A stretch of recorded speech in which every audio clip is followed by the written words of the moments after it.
E hoje nós estamos aqui entrevistando o doutor Juarez, que por 25 anos foi juiz em Nova Lima e promoveu uma verdadeira transformação no sistema penitenciário de Minas, de Nova Lima, se tornando referência para o Brasil todo, né, doutor Juarez? É um prazer estar aqui com o senhor e a revista Viva Nova Lima agradece a sua disponibilidade. Tem nada a agradecer, eu que agradeço a vocês e tenho certeza que nós vivenciaremos aqui momentos muito bons. O senhor nasceu em Muriaé, né? Muriaé, em 1954, na rua Santa Rita.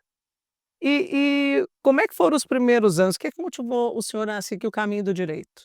Olha, o meu pai foi policial militar.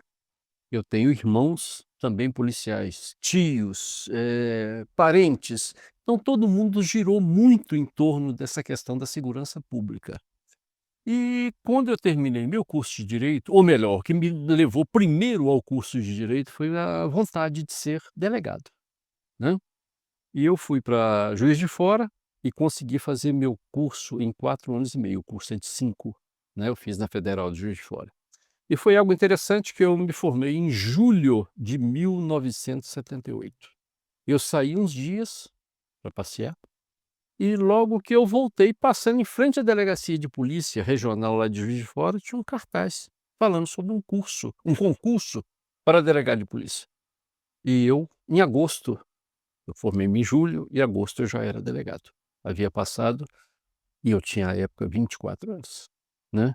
E durante 10 anos da minha vida eu fui delegado, passei por várias e várias cidades, comecei lá em Uberaba, de Uberaba fui para Teoflotone, eu vim para Cataguases, aí eu tive a minha filha, né, minha filha mais velha nasceu em Cataguases, de Cataguases eu voltei para Uberlândia, de Uberlândia eu voltei para Leopoldina, que é também na zona da mata, pertinho de Muriaé, dali eu segui para Varginha.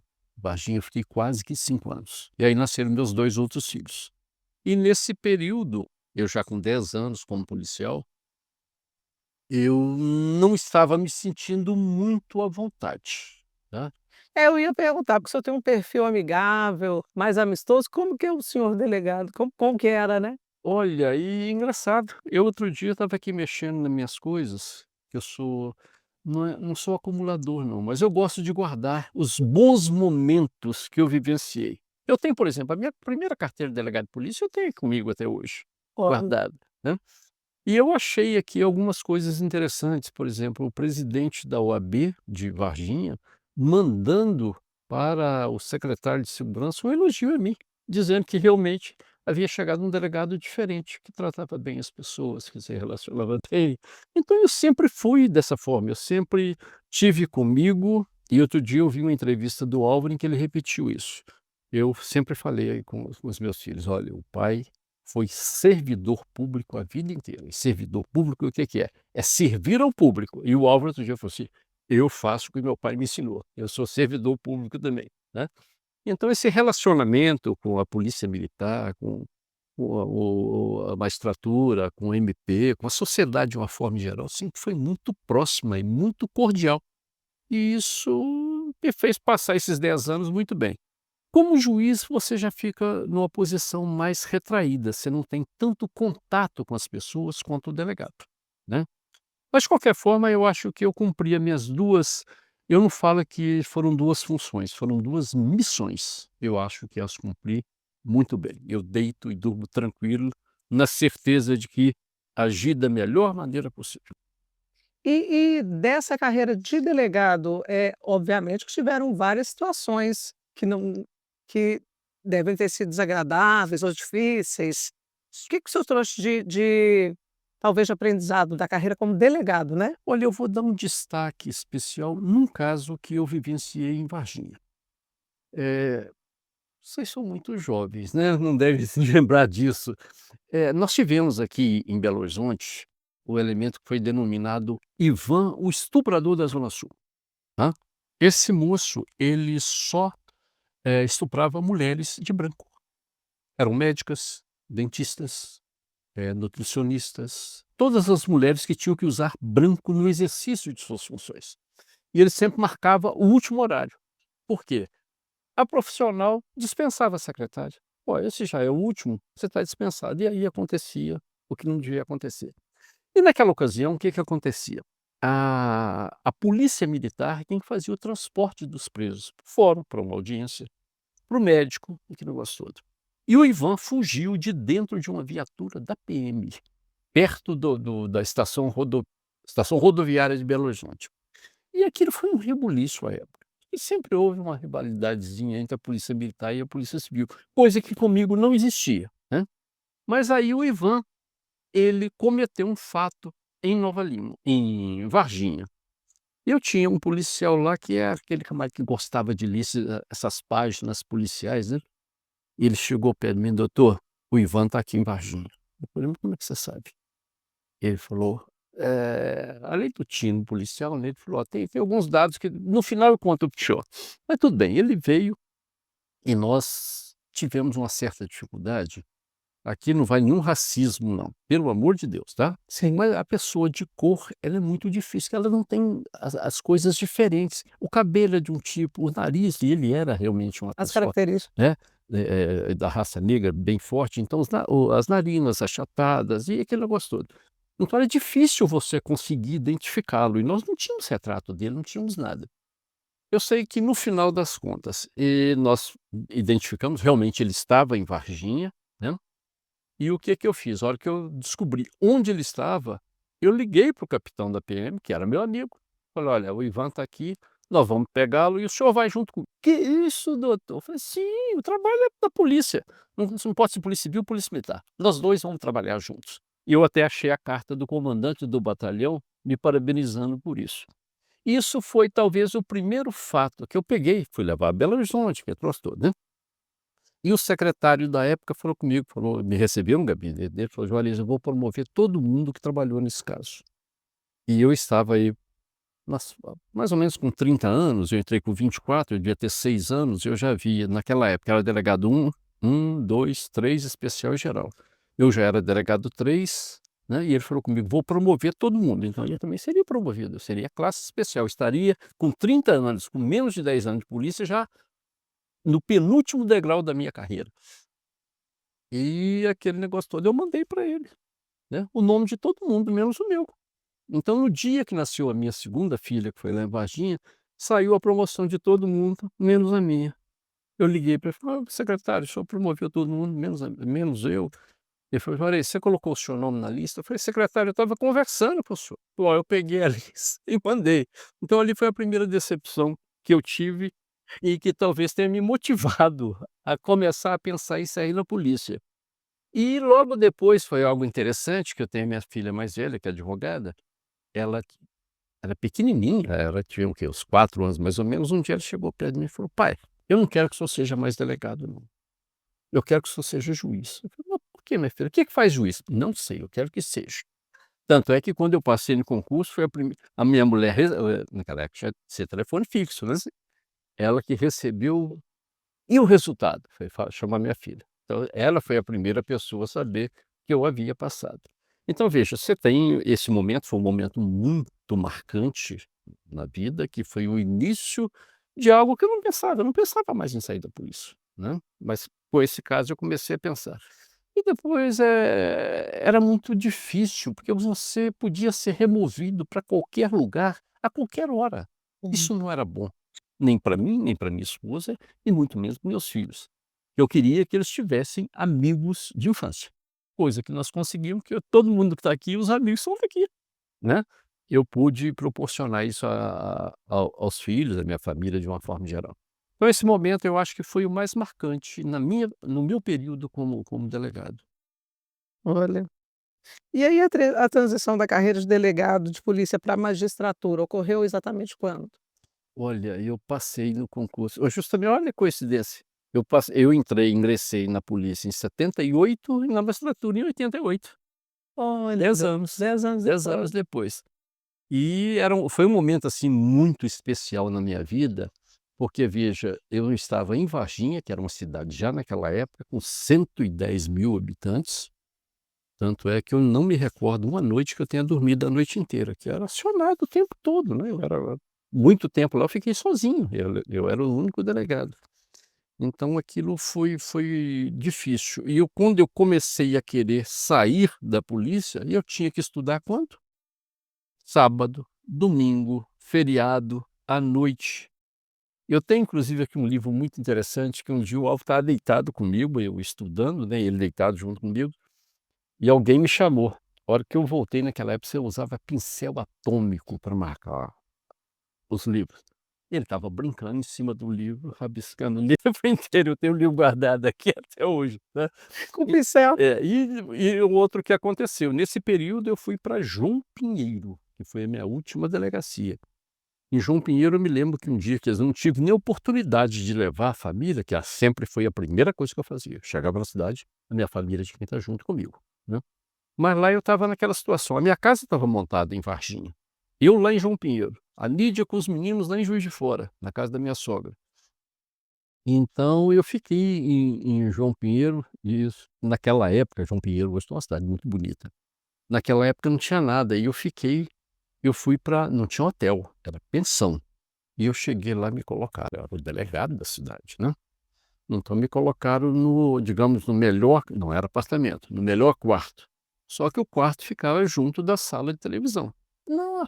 E eu tenho o sono extremamente leve, então eu fiquei a primeira noite praticamente não dormi, na segunda não dormi, eu falei: "Não, vamos me mudar para delegacia, que lá pelo menos não tem barulho", né.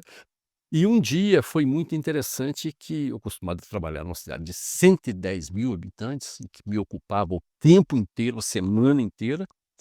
Eu fui para lá, era um lugar muito tranquilo, e eu meia hora eu resolvi o problema. Me fechava no meu gabinete, estava ali dentro da delegacia, estudando.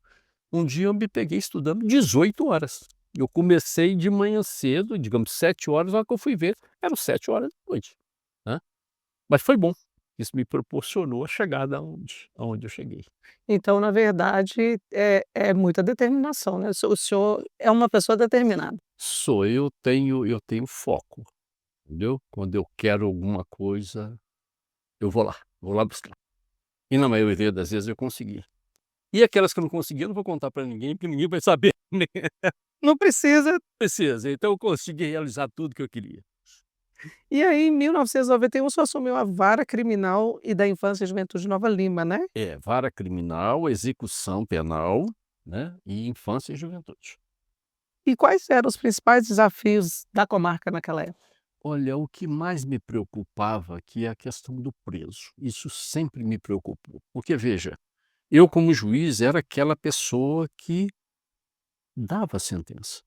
Absolvendo, tudo bem, eu tinha que ver entre a pessoa do preso e ver também a sociedade. É isso?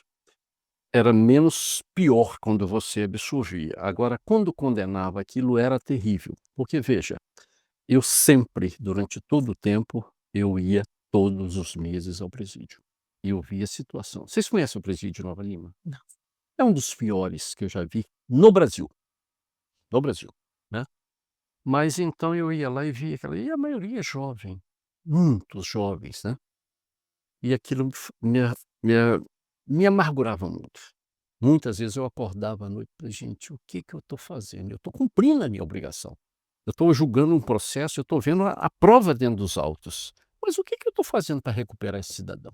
Porque não adianta você colocar uma pessoa atrás das grades. Se você não der condições de recuperação para ele, você tá cultivando uma fera ali dentro. Sim, E essa fera vai voltar. E sim. vai voltar contra você, contra os seus amigos, contra a população de uma forma geral. E lá em Varginha, eu tive o primeiro contato com a PAC, né. Eu tenho até me mandaram aqui alguns documentos, que eu participando de reuniões da PAC. Chegando e eu nessa época também eu estava fazendo criminologia, eu estudava durante o dia todo fazendo trabalho aqui como magistrado e à noite eu ia para Belo Horizonte fazer o curso de criminologia, né. E logo que eu acabei o curso, eu fui convidado para lecionar nesse curso de pós-graduação. E eu comecei a levar meus alunos para conhecerem Itaúna, que era a única PAC existente em Minas Gerais naquela época, né. E quiçá no Brasil, porque ela começou em São Paulo, mas São Paulo não deu certo, ficou mais aqui por Minas Gerais com o apoio do nosso tribunal. Tudo bem, eu levei e fui vendo, gente, isso aqui recupera o homem, isso aqui recupera o homem, recupera o homem. Então, eu comecei a juntar muita gente aqui de Nova Lima, que eu não sei se vocês sabem, a nossa PAC aqui, tanto a masculina quanto a feminina, que infelizmente não mais existe, né, ambas foram construídas sem um tostão sequer do Estado. Foram empresários, foi a prefeitura, na época do Vitor, dinheiro que nós tínhamos da aplicação de multas para as pessoas que praticavam delitos aqui. Então nós conseguimos construir a PAC aqui. E foi muito bom, muito, muito, muito bom. Isso foi em que ano, quando a PAC foi construída A aqui? PAC ela já está com, acho que 21 anos, Olha. 21 anos. E como que funciona a PAC? A PAC é o seguinte, é uma metodologia toda própria, né? Então nós não temos lá policiais, nem civis, nem policiais penais, né? O preso com a comunidade é quem administra o estabelecimento prisional, né? E isso nós percebemos como que é lógico, todos estão recuperados? Não, infelizmente não. Mas enquanto no sistema comum nós temos 95% de reincidência, enquanto eu estava aqui, que eu acompanhei de perto, nós não havíamos batido os 2 dígitos. Então eram menos de 10% de reincidência, né. Nossa. Era um negócio assim fenomenal, fenomenal. E é engraçado que até hoje, a minha filha mais velha, eu escrevi um artigo há pouco tempo agora para o jornal, no nosso jornal da Amages, em que eles me pediram: "Doutor Juarez, conte um caso que o senhor tenha vivenciado aí em Nova Lima". E eu contei que um dia eu sempre andei abraçado com minhas filhas, né. E eu abraçado com a minha filha indo para o fórum, né. A hora que eu passei em frente ao teatro, eu ouvi assim: "Bença pai". Eu falei: "Pô, essa voz não é do Álvaro". E eu percebi que não tinha mais ninguém ali. E eu olhei para minha filha, e ela é extremamente sarcástica, ela virou para mim e falou: "Minha mãe sabe disso?". Aí começamos a rir, eu fui olhar, era um ex recuperando da PAC, Olha. tá. E era muito comum a gente ver isso, porque a grande maioria não tem pai, ou não teve pai, ou se teve pai, o pai não era presente, né. Então acabava vendo na figura do juiz, porque eles falavam comigo: "Não, mas o senhor é muito bravo, é muito". Não, não sou bravo não, mas eu os tratava como eu tratava meus filhos, pô. Errou, vai ali, vai pagar tudo direitinho, né. O juiz não é uma máquina, né, ele tá ali tomando decisões, definindo o destino de um monte de gente, e de fato tem várias variáveis aí, né, por trás de uma decisão e daquele ato, né. É, E você poder ver aquela pessoa recuperada, isso não deve ter preço, né. não tem. Nós participamos um dia, eu recebi um convite para a formatura de 2 recuperandos nossos, lá no Sindicato dos Mineiros, que é lá perto da PAC, né, no Honório Bicalho. E o crente que eu falei: "Ah, vou lá", eu coloquei da minha época, né, minha época era a gente fazia o grupo, né, grupo, ginásio, científico, por aí afora. Falei: "Deve ser alguma coisa do grupo", quer dizer, o mais básico, que a maioria não tem, eh, Educa acesso ao não ensino. passou por uma Entendi. escola, né. Então, a hora que eu cheguei, eu falei: "Não quero que vocês falem, vou dar uma surpresa que eu quero entregar para eles o diploma", né. Então tô lá, e chamaram, digamos, os primeiros lá que seria o do grupo, nenhum dos 2. Falei: "Gente, me enganaram aqui, né". Veio a turma do ginásio, falei: "Não, pode ser que eles estejam aqui no meio, né". Não estão. Falei: "É, me enganaram mesmo". Estava eu e o Álvaro, né, a chuva que Deus dava. Aí a hora que chamaram o científico, os 2 lá. Eu falei: "Que isso, poxa", né. Quer dizer, nós estamos proporcionando a essas pessoas condições de estudo e de um trabalho melhor, Com não é isso? certeza. Porque na parte tem isso, muito de trabalho lá, padaria, tem muita coisa que eles saem de lá bons mesmo na função. Mas eu sei que aí eu peguei a hora que chamaram os 2, colocaram os 2 juntos, aí eu fui lá para entregar o diploma para eles. E virei e perguntei: "E agora?". Porque sempre a gente ouvia o seguinte: "O que você vai ser agora?". "Ah, pelo que eu aprendi aqui, eu vou traficar, eu vou ser assaltante de banco". Era tudo de pior, eles queriam ser os melhores dentre os piores. E um virou para mim e falou: "Ah, eu vou ser engenheiro". E o outro falou assim: "Eu vou ser arquiteto". Ô gente, aquela noite eu não dormi. Falei: "Olha, eu estou no caminho certo", né, porque você pensar que uma pessoa passou pelo sistema comum, e depois passou pela PAC, que é completamente diferente do sistema comum.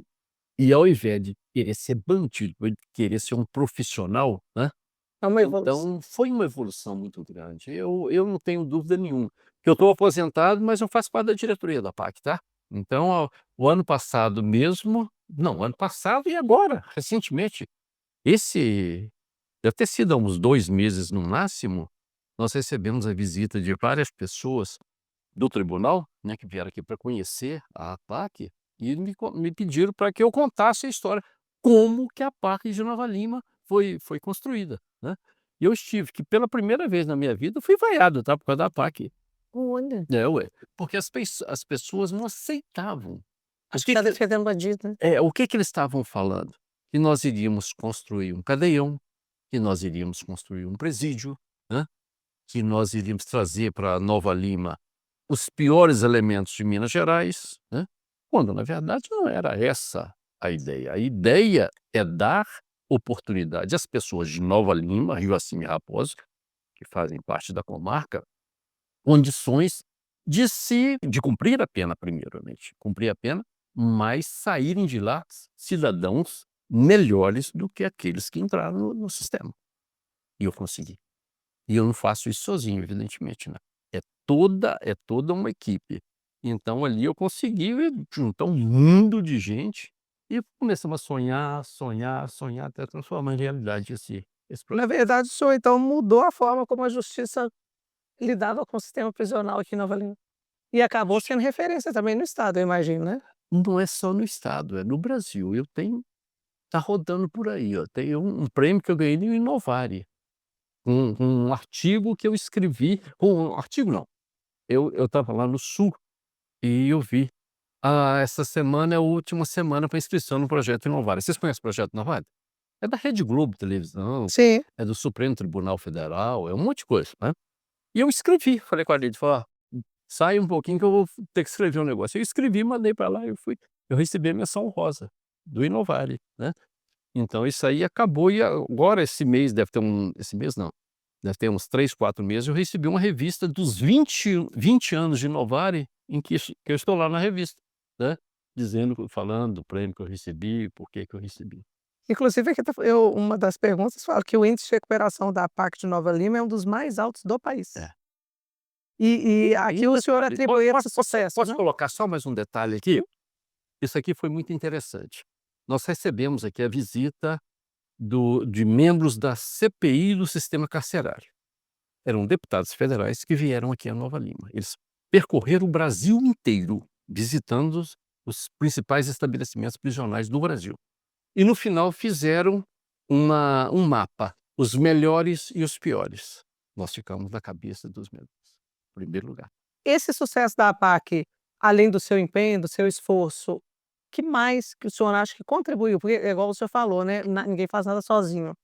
A sociedade abraçou aquilo, apesar das Sim, resistências, o que que fez isso sim. acontecer, né? É, pessoas agiram mais, outras menos, mas eu tive aqui, por exemplo, Dona Maria Albertina, Dona Magda, a Sandra Tibo, o doutor Duzir, né, foram pessoas que assumiram a direção da PAC durante esse período, mais agora o Ricardo também, né, essas pessoas foram fundamentais em fazer com que esse projeto que é um projeto gente, não pense que lidar com o preso é fácil não, não é, tá.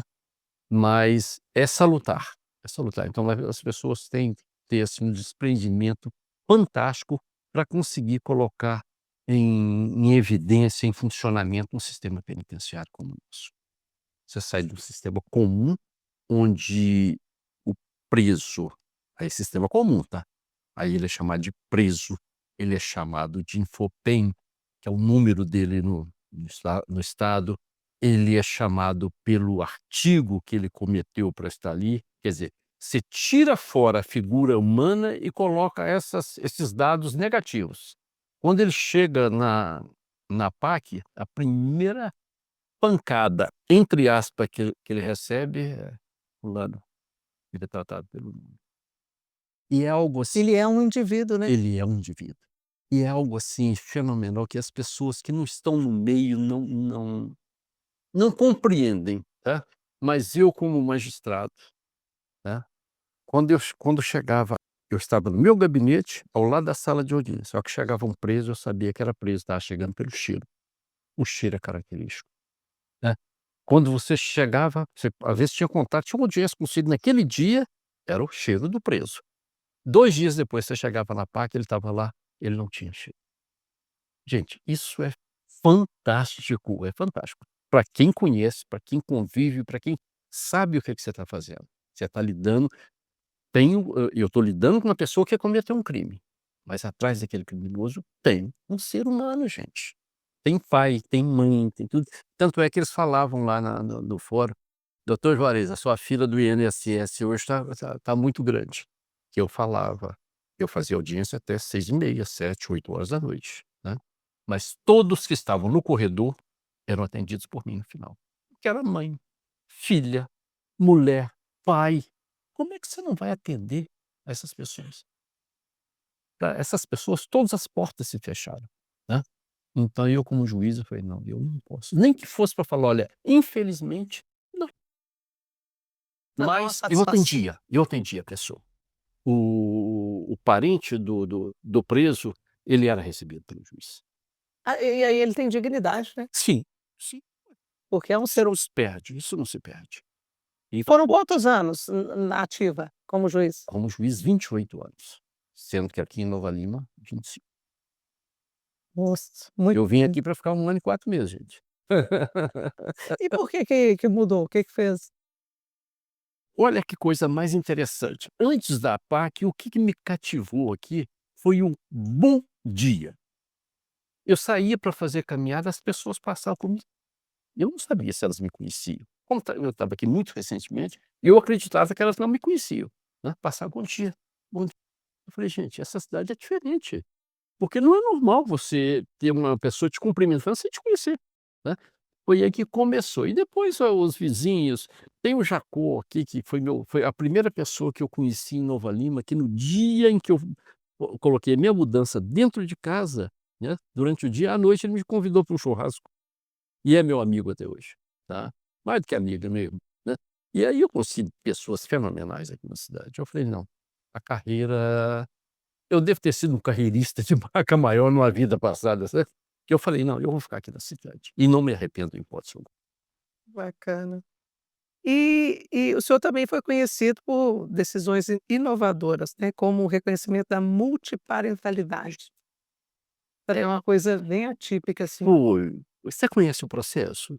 Não Não, não não. compreendo. Isso foi um negócio muito interessante, porque é o seguinte, o juiz, ele deve julgar de acordo com o pedido que lhe é feito, deferindo ou indeferindo, né. Mas esse caso foi muito interessante, porque foi uma criança que a mãe morreu no parto, Hum. né. E a irmã dessa mãe entrou com um pedido de adoção dessa criança. Ao longo do processo, eu sempre vivenciei, eu quando entrava na sala de audiência, eu sabia o que que eu estava tendo ali. Eu conhecia o processo todo, né. Então quando eu fui julgar, eu falei: "Gente, por que que eu vou tirar essa mãe da vida dessa criança? Não, ela vai continuar ali". Então eu coloquei 2 mães, a mãe verdadeira e a outra. E isso foi muito interessante, que a minha filha não sabia disso, né. A minha filha mais velha morava em São Paulo, e ela estava fazendo um curso, não sei para quê, um curso lá. E, segundo ela me ligou logo em seguida. Um professor vira lá e falou: "Gente, olha, tem juízes que pensam diferente. Olha esse aqui". Aí contou o caso, né. É um juiz lá de Minas Gerais. Aí ela mais que depressa falou: "Que cidade?". "Nova Lima". Falou: "Meu pai". Porque então foi precursora, assim, essa decisão? Foi, e agora parece-me que legalmente está sendo possível. Sim, Porque quando eu julguei, a lei não falava isso. Você tem pai e mãe, e às vezes só mãe, sim. entendeu? Mas agora eu li alguma coisa muito superficial, mostrando, permitindo ou incentivando qualquer coisa assim que conste realmente o nome da mãe, se for possível. E atualmente, né, como que o senhor enxerga o papel do juiz na atualidade? Ele é mais Deixa eu humano? falar mais um caso de adoção que eu achei Fala. muito legal. Nós tivemos aqui um caso de uma criança, pelo visto, a mãe estava indo para o hospital, né, para lá ser atendida e dar à luz. Ela não conseguiu chegar. Eu sei que chegou para mim, né, o seguinte: uma criança foi encontrada perto do hospital, né, ainda com resto de placenta, aquele negócio tudo, e quase que coberta de formiga. Eu não sei por que cargas d'água deram esse caso deu origem a 2 procedimentos. Parece que a PM fez uma ocorrência, o comissário de menores fez outra, só sei que eram 2 processos. Isso foi logo que eu cheguei pra aqui. E o que que aconteceu? 2 pessoas, tinha a brasileira e tinha um casal estrangeiro, casal de holandeses, e eu dei a guarda da mesma criança para os 2. Eram 2 procedimentos, 2 pedidos que vieram, né, aí fica aquele negócio, eu tive então que caçar a guarda, revogar a guarda da brasileira e ficar com o estrangeiro. Aí eu revoguei dela e mantive do pessoal. Aí tramitou o processo, aquele troço todo. Eu sei que quando eu julguei o processo, eu comuniquei a embaixada do Brasil na Holanda, Polícia Federal, Interpol, Ministério das Relações Exteriores, quer dizer, tudo que podia, porque eu não sei se vocês se recordam disso, que à época se falava muito em adoção de crianças para retirada de órgãos. Até hoje a gente ouve falar. Não, naquela época era demais. Ô, Nossa. gente, a minha preocupação era eu falei, é igual o negócio da PAC, eu falei: "Pô, será que eu estou mandando uma criança lá para ser assassinada aqui e tal?". Então o que eu pude fazer é uma coisa. E o casal percebeu isso, evidentemente, né. Então todo final de ano, isso está dentro do processo deles, todo final de ano eles me mandavam um cartão de boas festas de Natal, né, com uma foto do casal junto com a criança, constando a data, para mostrar: "Olha, ele continua vivo aqui". Isso foi durante muitos e muitos anos, até que um dia, eu fazendo uma audiência, aparece o doutor Renato, que eu acabei de falar com vocês, que é o doutor Renato Duzzi. Ele é holandês, né, e ele foi padre. Ele foi um religioso. E ele foi lá e falou: "Doutor Juarez, tem um casal querendo falar com o senhor". Na hora que eu chego lá, era o casal, com um menino já maior do que eu, tá. Então eles vieram ao Brasil para saber se nós havíamos descoberto quem era a mãe, porque eles queriam que o filho conhecesse a mãe. Olha olha que comportamento diferente, né. Mas então o garoto está lá e foi muito interessante, quer dizer, hoje eu tenho certeza que eu proporcionei esse garoto uma educação, uma vida, uma experiência que fatalmente, infelizmente, a outra não conseguiria dar. Então como que o senhor enxerga o papel do juiz na sociedade atualmente, né? O juiz, ele tem um olhar mais humano atualmente ou ele continua mais duro? Como é que o senhor avalia? Olha, eu acho que o juiz ele tem primeiro ele tem que conhecer muito de direito, mas eu gosto muito de conviver com pessoas, né. Eu acho que o juiz tem que ter sempre contato, ele não vai ser contaminado, ele está preparado para essa convivência, pra esse relacionamento, ele não vai se deixar envolver por pessoas, mas ele tem que ter contato com as pessoas. Eu não gosto de juízes que não moram na Câmara. Eu comentei com vocês no início, né, eu chegava na cidade, a primeira coisa que eu fazia era pra alugar a casa para trazer o meu pessoal para perto de mim, né. Então, infelizmente, às vezes a gente vê que, as cidades estão ficando cada vez mais próximas, parece, uma da outra, então é muito normal, o juiz trabalha aqui, mas mora em Belo Horizonte, né. Eu acho que vai faltar a esse magistrado esse conhecimento, esse feeling, né, que não pode deixar de existir. Essa vivência, né, que É, aproxima. essa vivência e convivência, e convivência. Porque eu vejo, aí eu chegava no fórum, eu 7h30 estava lá, poxa. E a hora de sair era a hora que acabava o serviço, que eu atendia a minha fila do INSS, né.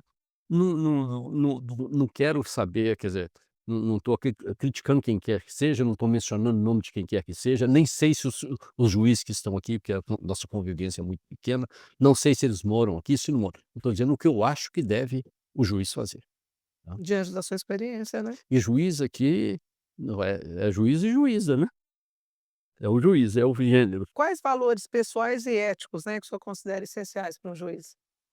Olha, imparcialidade é a primeira coisa, tá. Infelizmente, nós estamos num momento em que isso não está existindo. Infelizmente, na mais alta corte que nós temos, né, não estamos vendo. Nós estamos vendo, uma questão muito política nos julgamentos. Não estamos olhando o processo, porque o mundo do juiz é o processo, né. Ali é que vai falar: "Poxa, eu tenho que chegar em casa e falar: 'Olha, eu julguei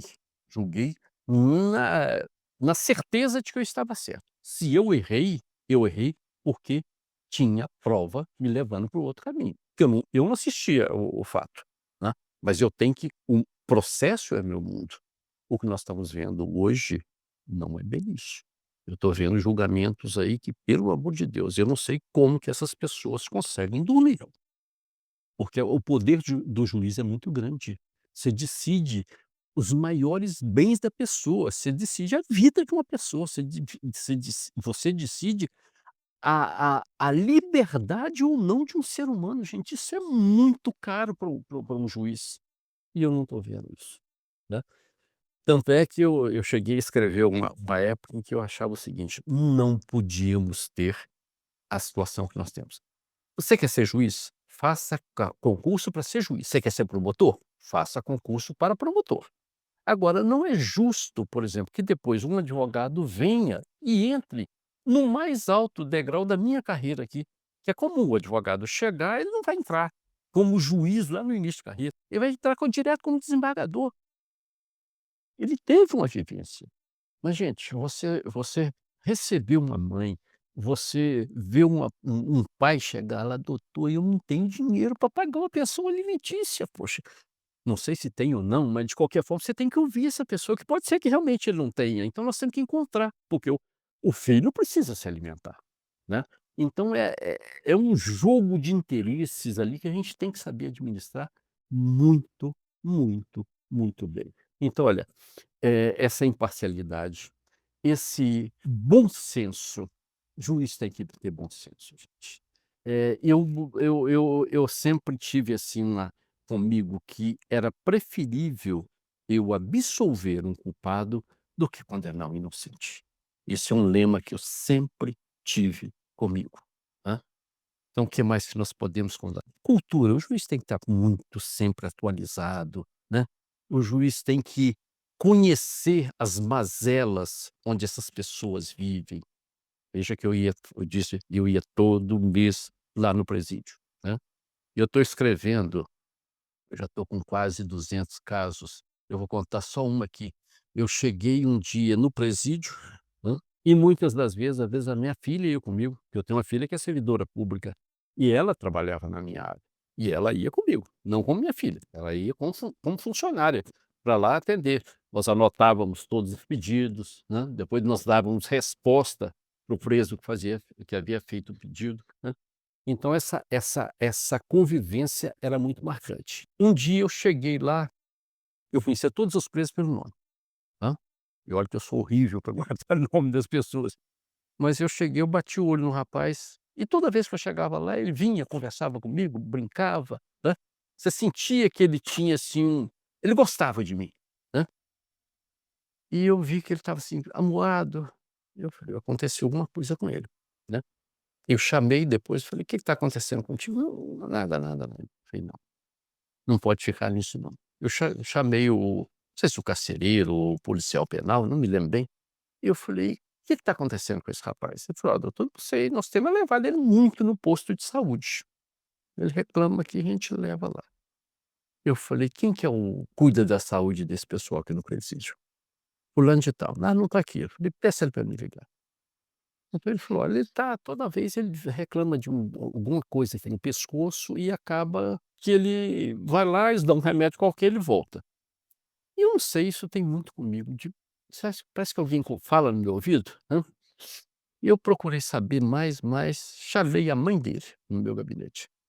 Falei: "Dona", não me lembro mais o nome, né, que já falei que é difícil. Chamei, eu falei: "O que está acontecendo com o filho da senhora?" Ela falou: "Não sei, ele está reclamando, um problema no pescoço, esse troço todo". Eu falei: "Olha, eu vou liberar o filho da senhora". "Como é que é?" Eu falei: "Vou liberar. E a senhora vai ser a carcereira, só que vai tomar conta dele, tá?" Falei com a minha promotora, falei: "Doutora, algo me diz que esse rapaz não está bem de saúde, né".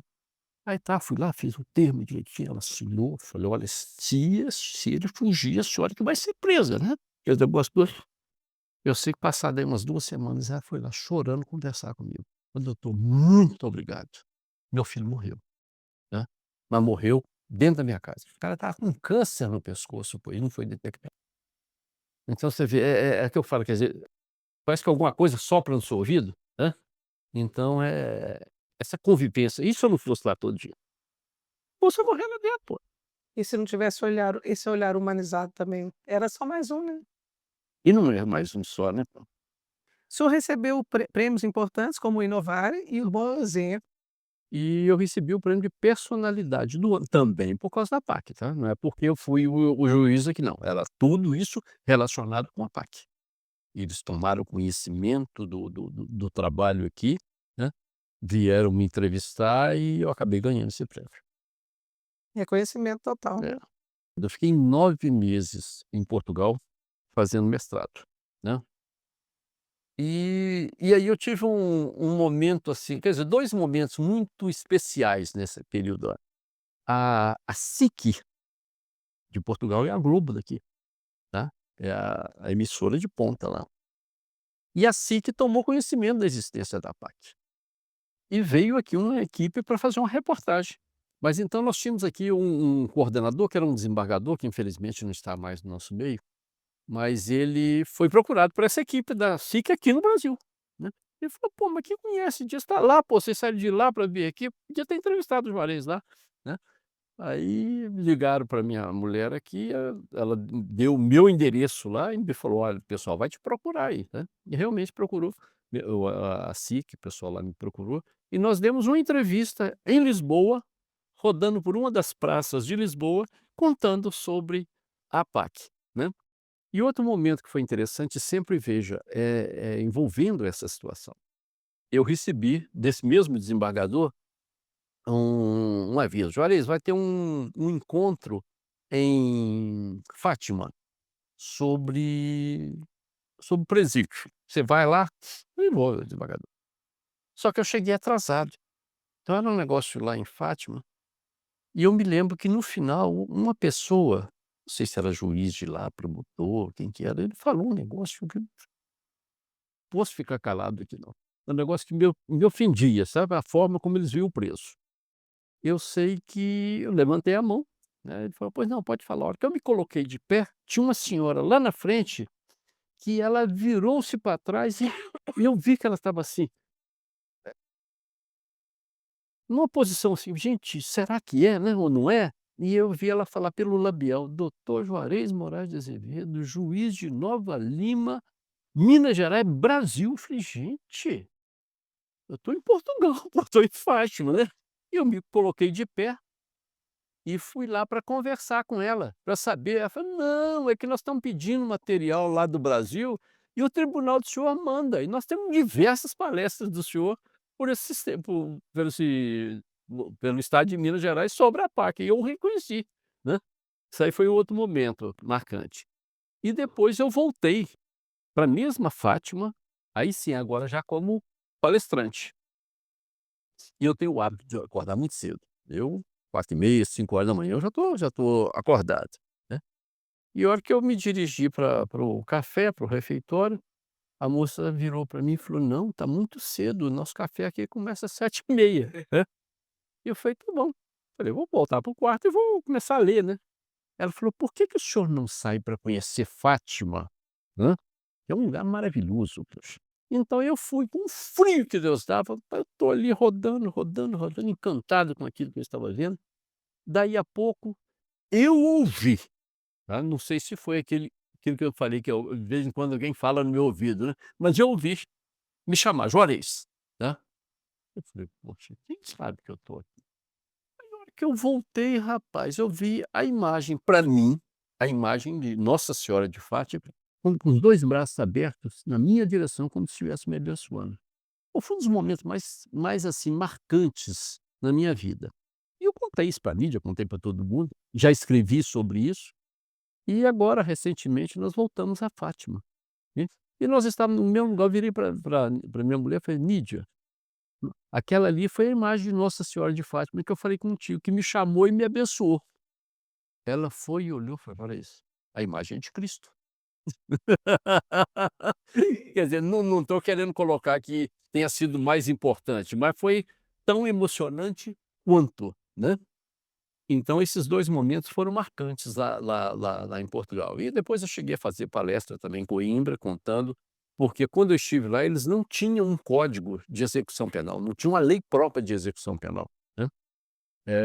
Nós servimos de parâmetro para eles. Foi muito bom. Encerrando, a gente só tem mais umas 2 perguntinhas.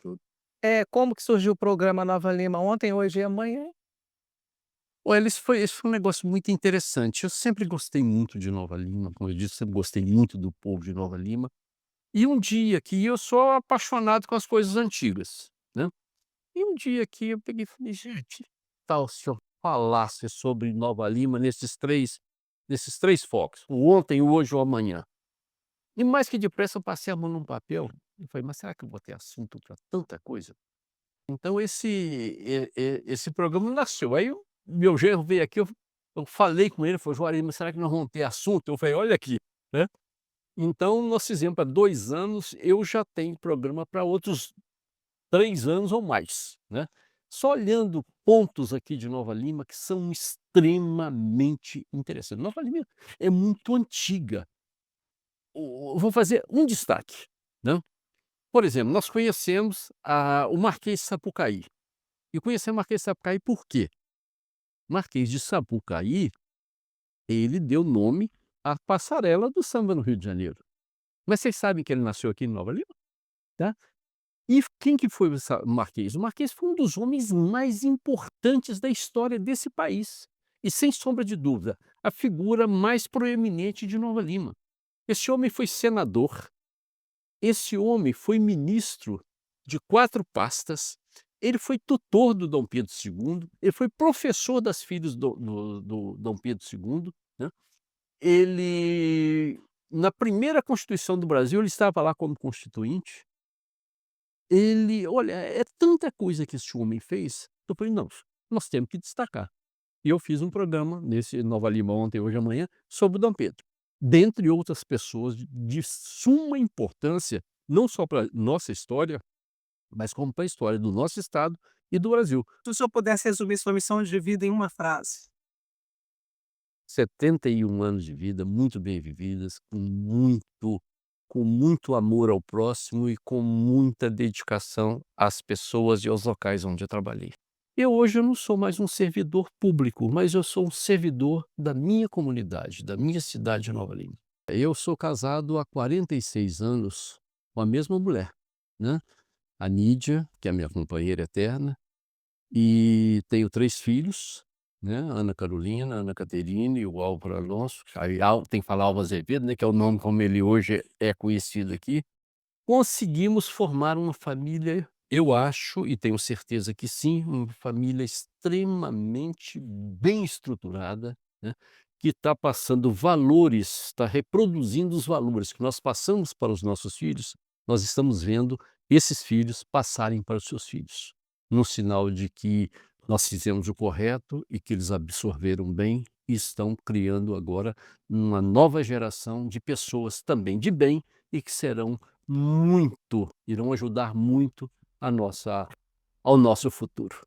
Doutor Juarez, muito obrigado pela entrevista. Realmente foram momentos extremamente agradáveis, muitas histórias. Se pudéssemos, ficávamos aqui dias, né, conversando e aprendendo um pouquinho com a sua experiência. E confiram a matéria completa na próxima edição da revista Viva Nova Lima. Daniela, foi muito bom, muito prazeroso passar parte da tarde aqui com você. Muito, muito, muito. E eu quero dizer para você que eu quero fazer parte da sua revista. Eu quero sonhar com você esse grande projeto que você idealizou para Nova Lima. E eu tenho certeza que nós vamos transformar, não só nós 2 juntos, né, mas com seus outros entrevistados, esse sonho em realidade. Vida longa para sua revista.